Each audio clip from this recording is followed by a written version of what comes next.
On April 23rd, Politico dropped a bombshell article titled U.S. Navy Drafting New Guidelines for Reporting UFOs. In this article, the U.S. Navy is doing something that it has never done before. This is unprecedented.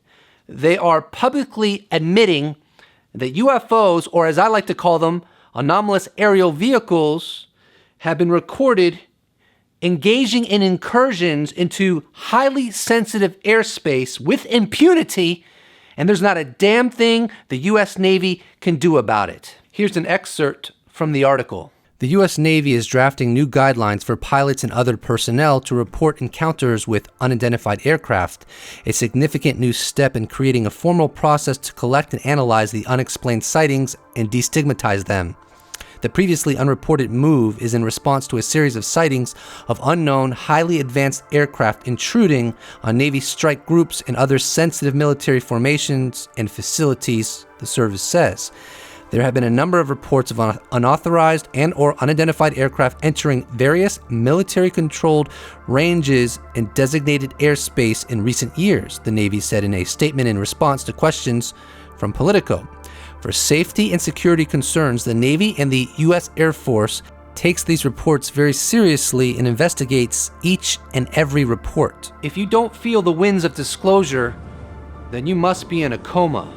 Here's what Tom DeLonge had to say about the revelation that was published yesterday. This is a direct result of To the Stars Academy's quiet effort coordinating briefings to the legislative and executive branch, working with the Navy and others at the highest levels to help create an architecture for dealing with the reality of UFOs. Chris Mellon, chairman of the To the Stars Academy Advisory Board, worked for the greater part of the year on this breakthrough national security policy. And yes, this is an admission that these unidentified aerial vehicles are real, and at To the Stars Academy organized this entire effort. Thank you to everyone for believing in us, but there is much more to come. And here's what Nick Pope, who was the head of a UFO program in the British government, had to say. U.S. Navy drafting new guidelines for reporting UFOs. I support this bold and long overdue move, which should address the current underreporting problem.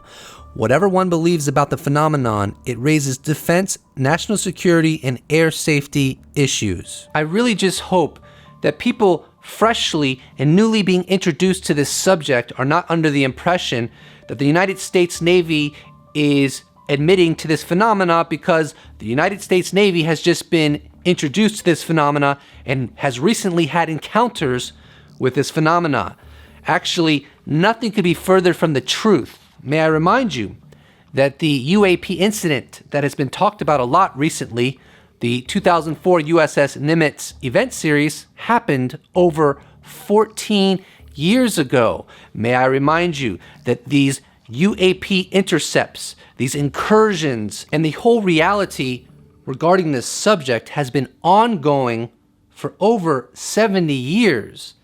And the United States Navy has known about this phenomena way further into the past than 14 years ago. And not only that, there was the U.S. Roosevelt incident. I think there were actually multiple incidences with that ship that happened in 2015. So this is an old problem and a new problem. This is a problem that has been around a very long time, and the U.S. Navy is well aware of it. In fact, this is what I wrote on my Twitter account yesterday. This new admission by the Navy puts all the other military branches in a really awkward position. All of them, and I do mean all of them, know very well that UAP are real, and they probably have their own special access programs studying them. Super awkward. Let's delve a little into the 2004 USS Nimitz event series. I'm going to play for you some clips from some of the witnesses from that event series. The following clips all come from Dr. Simeon Hein's YouTube channel, and you can check out those videos below. I highly recommend that you do, and I recommend that you subscribe to Dr. Simeon Hein's YouTube channel. Here's what witness Jason Turner has to say regarding the gun camera footage he got to see. And he was a supply guy on the Princeton during the USS Nimitz UFO event series, which happened in November of 2004. We don't know what this is. We don't know what this is. You know, and I'm sitting there and I'm watching this thing, and what you see on the video that got released, that's actually the very beginning of the full video. That's the very beginning. Yeah, that's the little part where you see the thing in the FLIR scope and it takes off. That's not really taking off. Oh, that is, what is that? That's just moving. That's just moving. Right. Okay. Okay. The further the video got along, the more that they chased this thing. Sporadic. I mean, it was all over the place. And this is what you saw. Right. And it's all over the place. Right. They're trying to keep up with. And it'll straight up and gone. Just like that. Gone. And they're like, what? Where the heck did this thing go? So I mean, you know, it played like that for 7 to 10 minutes the whole time. Notice that the footage that Jason Turner saw was a full 7 to 10 minutes. The footage that we saw, called the Tic Tac video, was only about 1 minute and 17 seconds. During that interview, Jason Turner also explains that the resolution of the video he saw was a much higher resolution than what was released to the public. And here is Gary Voorhees, another witness who was also on the USS Princeton during the 2004 USS Nimitz event series. And he goes into detail about the footage that he saw of the Tic Tac, the exact same footage that Jason Turner did. Now, you know, I want to also make it very clear that I've seen around 10-minute video like Jason did. Yeah. It's the same video. We both saw the same videos. We both saw the same thing. You know, a craft doing amazing aerobatics. You know, right angle turns, starting and stopping on a dime. You know, no acceleration, just from point A to point B at X speed, and that's it. Right angle turns. Right angle turns. You've seen it all. I've seen it all. I mean, it even just flew around stuff like it was nothing. Yeah. Barrel rolls around. Not even barrel rolls, because it didn't even need to. Doesn't need to. All right. No wings. No wings. Now, Commander David Fravor has also spoken about this footage and about how it was much higher resolution. Fravor talked about how there were 2 appendages coming out of the Tic Tac itself. Jason Turner, in that interview, also conveyed that there were appendages coming out of the Tic Tac. So what we have here is 3 separate witnesses telling us that they saw gun camera footage. Fravor didn't talk about this detail, but both Voorhees and Jason Turner said it was at about 10 minutes in length. So full corroboration that this footage exists somewhere. Where is it? Well, I'll tell you where I think it is. It's probably in the custody of a special access program in the government, a UFO program that's not ATIP, that has probably been around for decades, studying these craft in hopes that they can figure out how they work so that they can create something just like it and have incredible superiority over the enemy. And here's what PJ Hughes has to say, who was a weapons electronic technician on the USS Nimitz and part of the elite wallbangers. He talks about a witness named Roger, who has not come forward publicly, but who has been behind the scenes. Coworker of mine who was actually in that plane at the time. Oh, you had a coworker. We've called him Roger to protect his identity. That's right. That's what you did last night. Yeah. He doesn't want to come out. He's got security clearance. He's got a government job. He doesn't want any of that. So he was flying and he saw the Tic Tac. He saw it. It formed up with the airplane. The 5 guys in that airplane. It formed up. Yep, all saw it. He signed an NDA, which is why he doesn't want to say anything. Got it. But he honestly did me a favor when I started talking to Dave Beatty to confirm, my story. Yeah. Because Dave had no reason necessarily to believe me. I could prove I was there. I could prove all that, but it's just a story at that point until somebody kind of corroborates it. And Roger was nice enough to kind of talk to Dave offline and be like, yep, this happened. Gave some basics, and basically that's all I can really tell you because I signed an NDA and I have to keep my mouth shut about everything else. Now this is pretty amazing. Roger had to sign an NDA about his experience witnessing the Tic Tac. He said that the Tic Tac was visible to all 5 members on the E-2 Hawkeye. And here, witness PJ Hughes talks about the confiscation of the data bricks from the E-2 Hawkeye plane. But the Hawkeye records a whole ton of information, and it stores on data bricks that we take out of the airplane at the end of the flight. We store them in a safe. After that flight, the flight that was actually airborne during Fravor's intercept, Yes.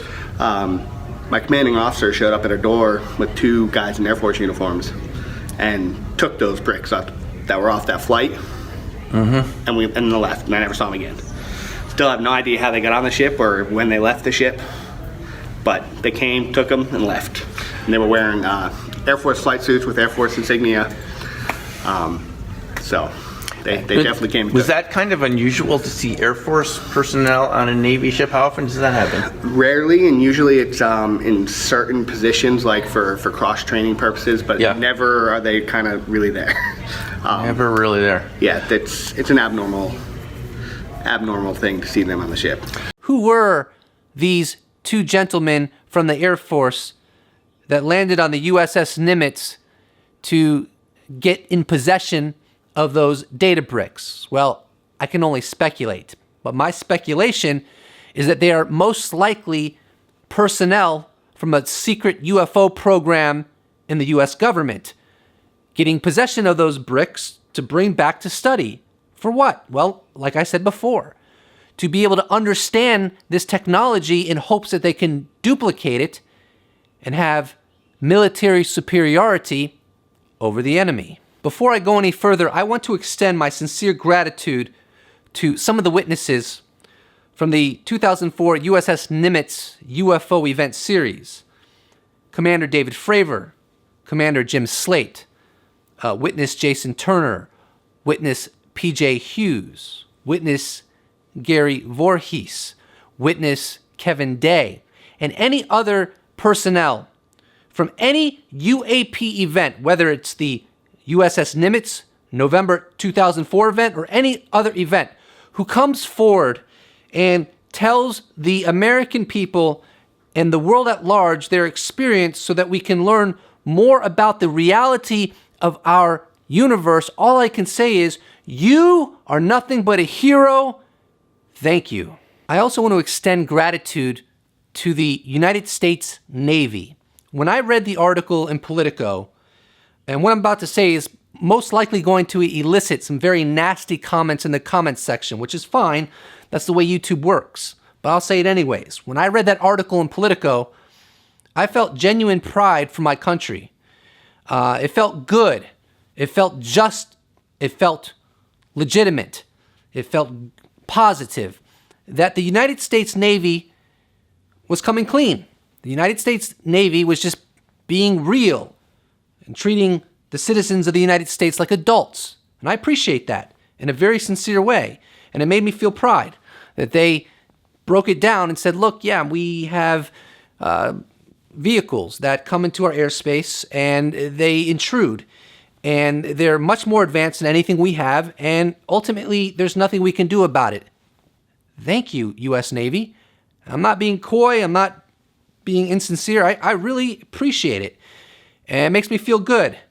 And I'm confident that other branches of the U.S. government, other military branches, will begin to become more transparent so that all of us can have a better grasp of the universe that we live in. Don't forget to subscribe. And if you'd like to support this channel, you can check out my merch shop where I sell t-shirts. Link is in the description below. Or you can even become a patron. Or you can just slap a like on this bad boy and I'll appreciate it so much. Thank you so much for watching and I look forward to seeing you in the next episode.